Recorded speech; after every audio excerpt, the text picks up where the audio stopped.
Black and white photographs show young women. They smile into the lens. Their hair is styled. Their collars are stiff. These were the guards of Ravensbrück, Auschwitz, and Bergen-Belsen. On the surface, ordinary citizens.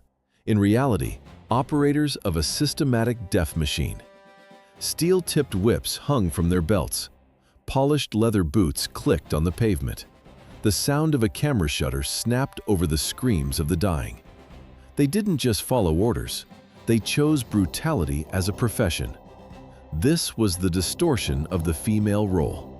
1,000 prisoners for every female guard. The math of terror was precise. After the liberation, the world demanded an accounting. The trials began. The executioner prepared the rope. The trapdoor opened at dawn. 11 women died on the gallows. This path to the gallows began with ordinary advertisements in German newspapers. The year was 1940. The Reich expanded its camp network. Men moved to the front lines. The SS needed replacements. Who were these women before they put on the uniform? Former nurses, seamstresses, and shop workers.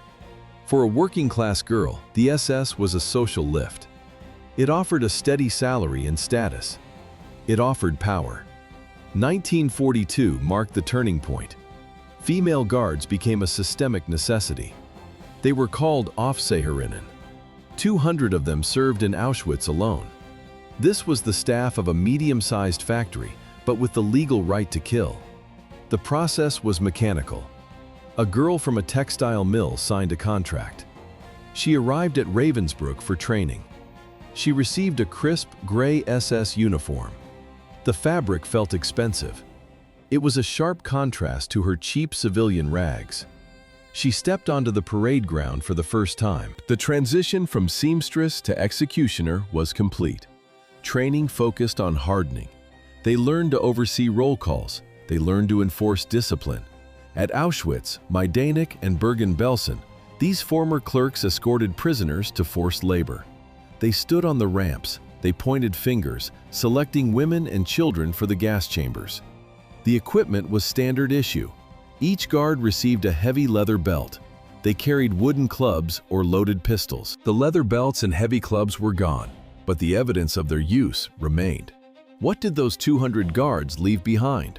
Warehouses filled to the ceiling. On January 27, 1945, the Red Army entered the gates of Auschwitz. Silence met the scouts. Then they found the survivors. 7,000 prisoners remained, breathing but broken. Most were in critical condition. Children stood among the living corpses. Some were orphans. Others carried the scars of medical experiments on their skin. Soviet medics moved between the bunks. They worked fast. It was not enough. Hundreds died in the first few days. Their bodies had already crossed the limit of recovery. Then, the soldiers opened the storage doors. The air inside was heavy. A stale, biological stench filled the rooms. They found 7 tons of human hair packed into sacks. 7 tons. That is the hair of 140,000 women. The inventory continued. Soldiers counted 800,000 pieces of women's clothing. They found 44,000 pairs of shoes stacked in mounds. A soldier picked up a single child's shoe. He dropped it. The sheer volume of leather and fabric turned the camp into a factory warehouse.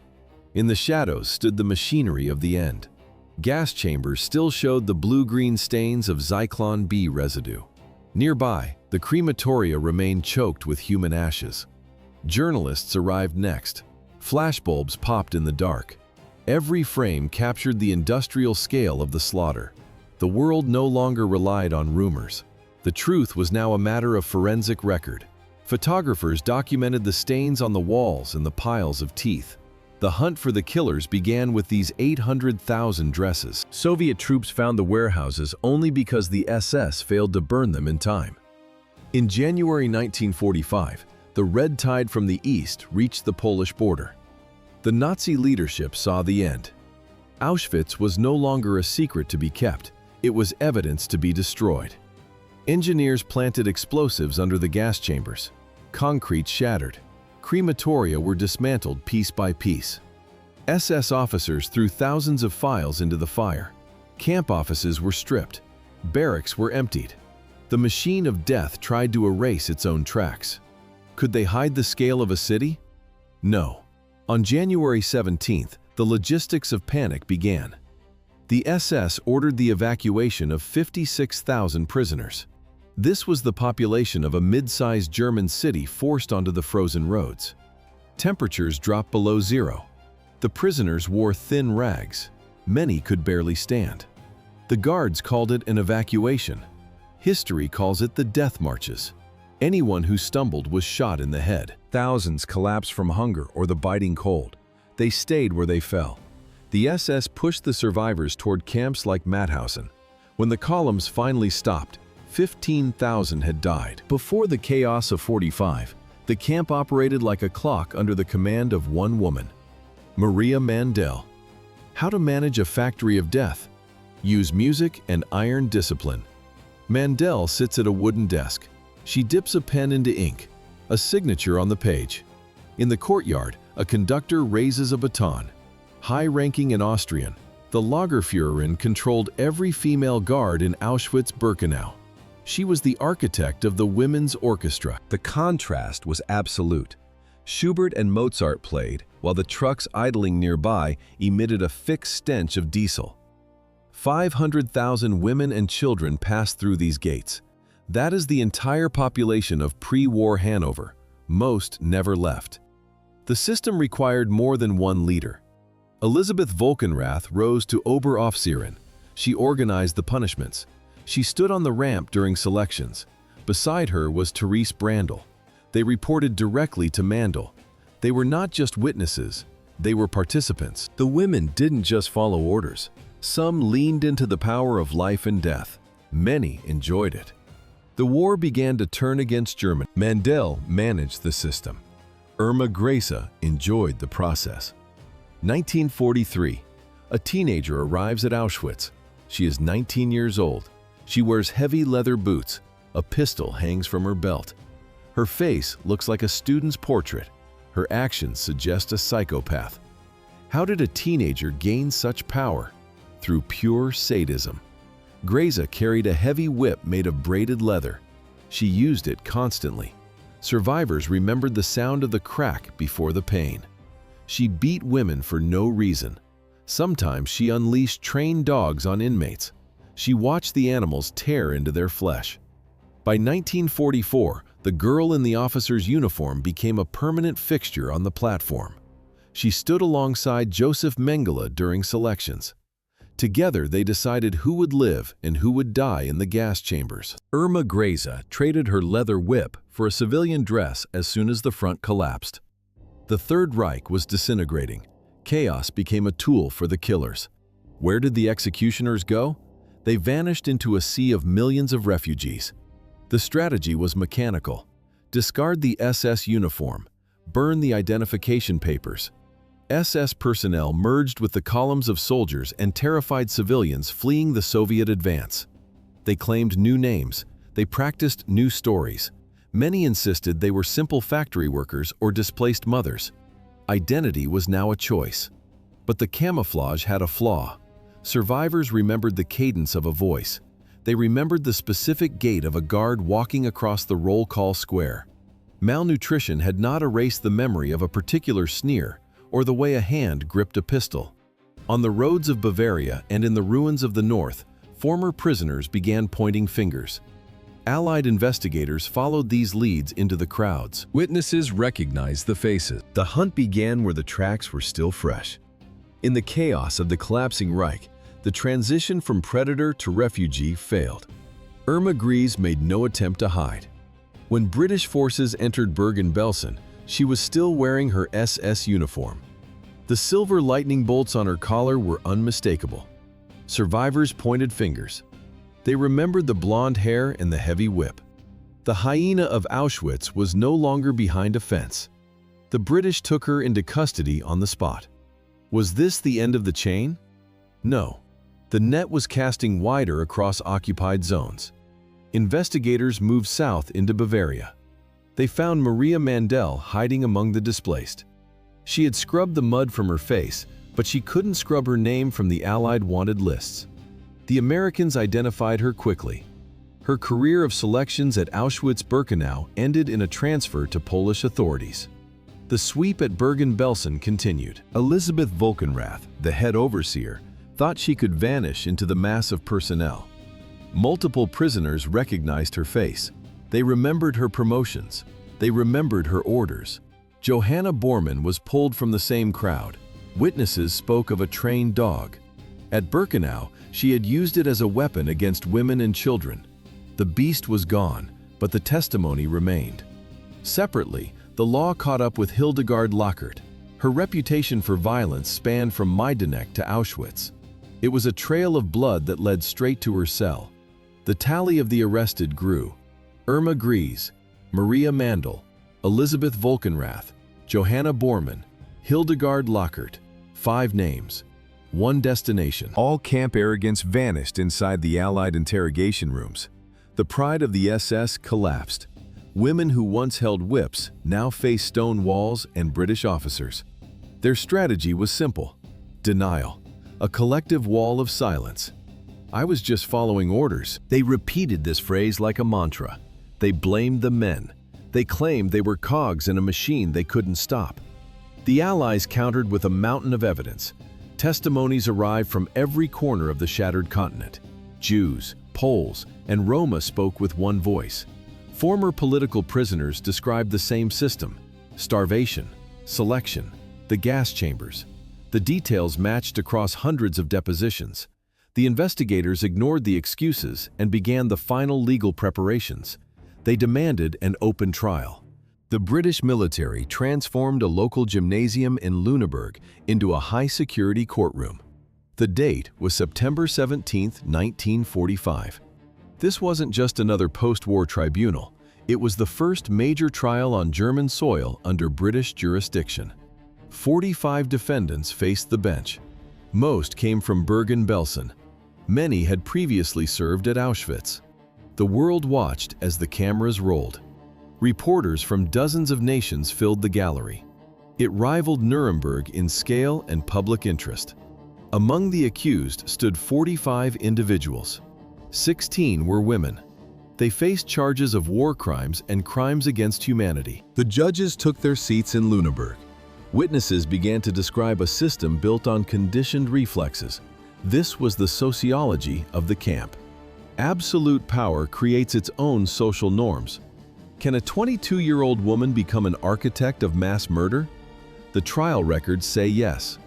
Irma Grese sat in the dock. She was 22. She remained calm. To the press, she was the face of the trial. To the prisoners, she was a specialist in selection. Johanna Bormann admitted to a specific training method. She used her dog. The animal attacked prisoners on command.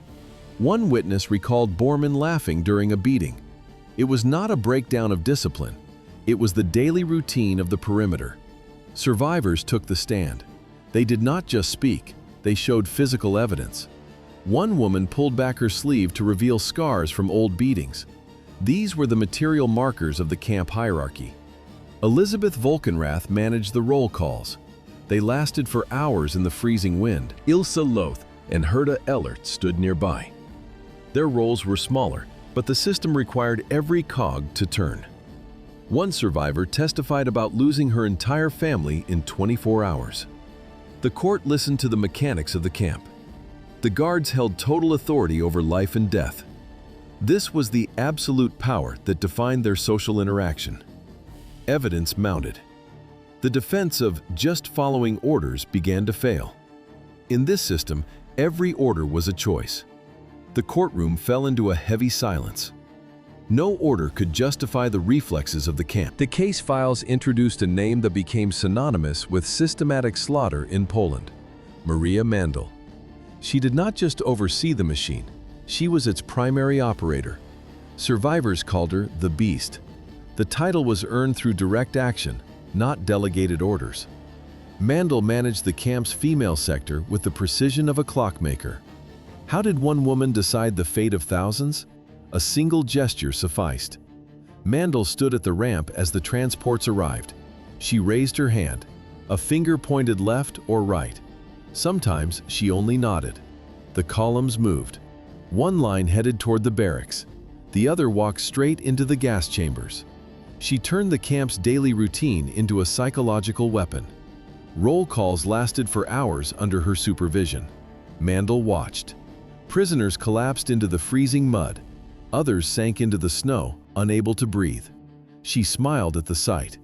The evidence went beyond memory. Polish prosecutors filed camp records and photographs. They presented a specific detail: a dog. Mandel had trained the animal to mutilate female inmates on her command. The courtroom remained packed as the documents proved her mechanical efficiency in mass murder. On December 22, 1947, the tribunal delivered the verdict: death. The geography of the end was symbolic. Montelupich prison in Krakow had served as a Gestapo torture chamber for years.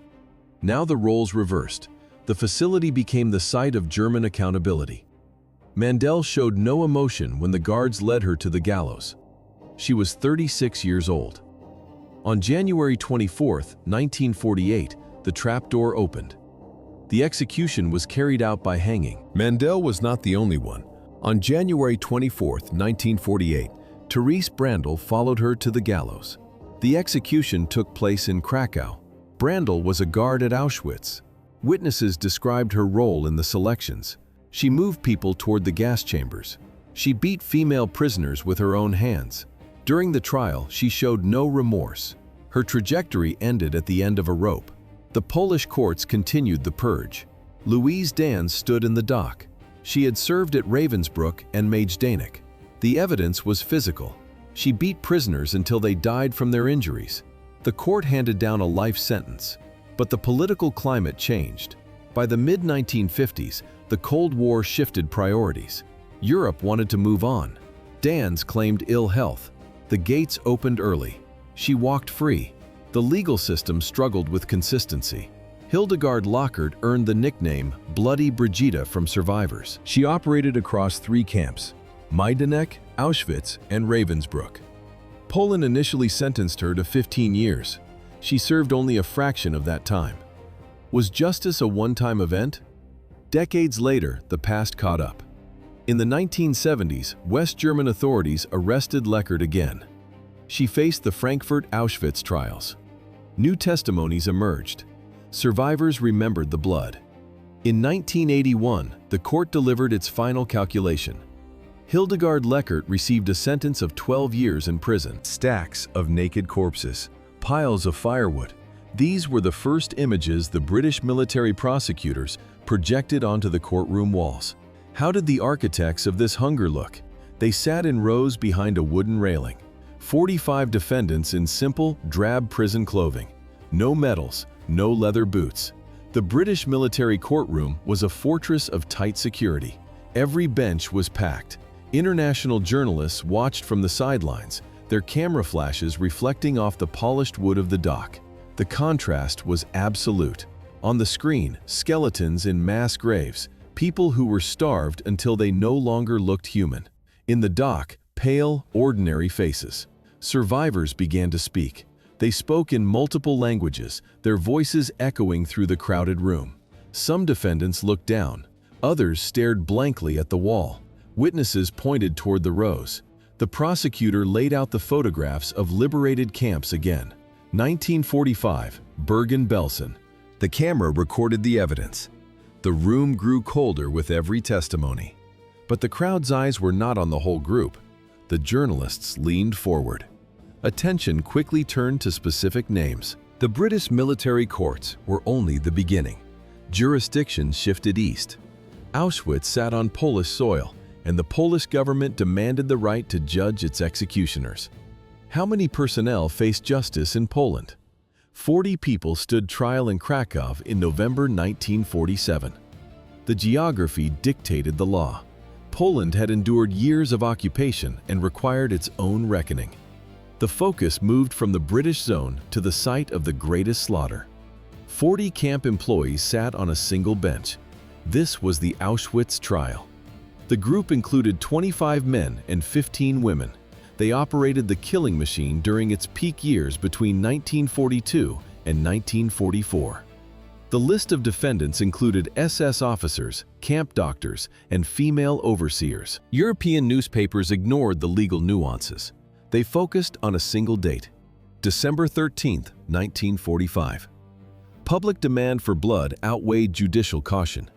Newsstands across London and Paris groaned under the weight of front-page spreads. The sound of printing presses echoed through the night. They churned out thousands of copies featuring Irma Grese's face. Did the defendant's gender soften the verdict? British authorities refused every single petition for mercy. The public saw a contradiction. Youth and gender stood on one side. The uncompromising weight of British justice stood on the other.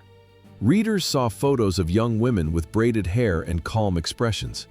They read testimonies of absolute brutality. The fascination was dark and immediate. Editorials across the continent debated one question: had the court been too lenient? The answer from the gallows was no. The British military government rejected every appeal. There would be no delays, no pardons. The location was fixed: Hameln Prison, northwest of Hanover. The British government required a professional. They summoned Albert Pierpoint. The most experienced executioner in Britain arrived at the prison. He prepared the ropes for 13 December. Pierpoint began his final inspection of the trapdoors. The verdicts arrived on November 17, 1945. Lüneburg fell silent. 2 months of testimony and cross-examination ended in a ledger of names and numbers. The judge read the first set of names: Irma Grese, Johanna Bormann, Elizabeth Volkenrath. The sentence: death by hanging. Grese sat in the dock. Witnesses called her the Hyena of Auschwitz. She watched the judge, no flinching, no remorse. Her face remained a mask of calm. This composure disturbed the observers more than her crimes. Next to her, Bormann stared into the void. She did not speak. Volkenrath followed, her expression frozen, already resigned. Evidence proved their actions at Auschwitz and Bergen-Belsen. Survivor testimonies, paper trails, photographic proof. The court confirmed their participation in torture, abuse, and murder. 11 death sentences were read. This was one of the most severe verdicts ever delivered by a British military tribunal. The remaining defendants received a different fate. Herta Ellert and Ilse Loth heard their prison terms. Sentences ranged from 10 years to life. 19 individuals moved from the courtroom to prison cells. The tribunal finished its work with a final count: 14 acquitted. They walked free because of insufficient evidence. At Hameln Prison, the death sentences became an engineering task for Albert Pierpoint. The British military chose a former Wehrmacht facility. They converted a storage building into an execution site. Precision was the only priority. Pierpoint studied the dossiers. He recorded every kilogram and every centimeter of the prisoner's height.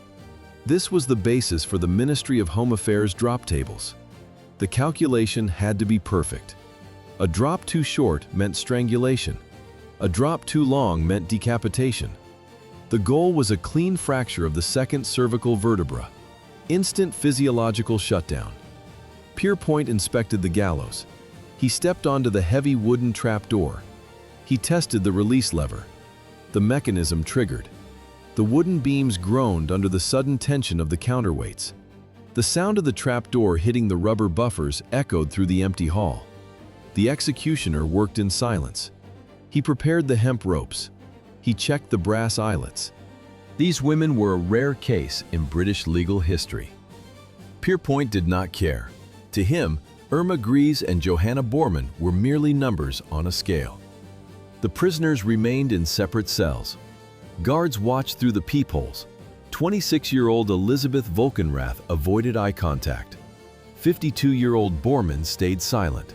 Grese stared at the stone wall for hours. No one begged, no one cried. They sat on their cots in the cold. Some whispered prayers to themselves. Most simply watched the door. The procedure began at 9:34 a.m. on December 13, 1945. The first cell door opened. Irma Grese stepped out. She did not scream. She did not struggle. Albert Pierpoint waited by the gallows. He watched her approach the platform. His task was purely mechanical. The noose was adjusted. The lever pulled. Pierpoint worked with a specialist's precision. His speed was the British standard. He maintained 6-minute intervals between executions. This was the peak of professional efficiency. Johanna Bormann followed 6 minutes later. Then Elizabeth Volkenrath. The witnesses recorded no final words, no pleas for mercy, no defiance. Only the sound of the trapdoor mechanism breaking the silence of the Hamlin prison yard. British officers and prison staff stood as the only spectators. They watched the bodies. Each was taken down immediately after the heart stopped. The team moved the remains to a quiet section of the yard. They buried the women in unmarked graves alongside other war criminals. Evidence and testimonies secured another conviction. The court sentenced her to 12 years in prison. She was one of many. Some faced the gallows, others served time. A few simply vanished into ordinary life. Their names were no longer anonymous. They were permanently linked to a system of death and fear. The world watched. Photographs of the gallows and the Hamlin executions were distributed globally. Readers opened morning newspapers to see grainy black and white images of the wooden beams. Public execution was a deliberate choice. In some cities, crowds gathered outside prison walls, waiting for the final word. It was a spectacle of justice. For the survivors, this was not about revenge. It was about closure. People who had lost everything needed to see the architects of their pain punished. Critics later argued the public nature of the hangings was too harsh. Others saw it as a necessity for denazification. These women had stepped beyond the limits of law. Their faces were plastered across the press to ensure the record remained permanent. The publication of these photographs served one purpose: the preservation of memory.